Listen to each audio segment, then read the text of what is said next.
শুভ দুপুর বন্ধুরা। এই দেখো আমার আজকে সানডে রান্না, ভাত বসিয়েছি। এটা চিকেন হচ্ছে, চিকেনের পাতলা ঝোল, আর হচ্ছে মেথির শাক ভাজা। এগুলো সব আজকে সানডে স্পেশাল রান্না হচ্ছে। মেন চিকেনের পাতলা ঝোল। এখন গরম পড়ে গেছে, তাই এখন পাতলা ঝোল আর ভাত বসিয়েছি। সবকিছু রান্না আছে, গুছিয়ে রেখেছি। সব গুছাবো রান্না হয়ে গেলে। ভাতের ঢাকনাটা দিয়ে দিই।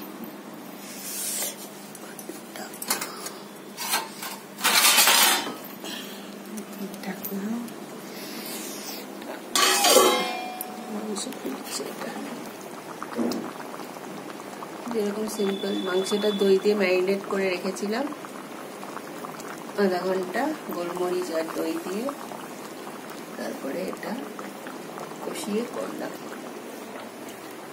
এই হচ্ছে আজকে আমার মেনু। Happy Sunday.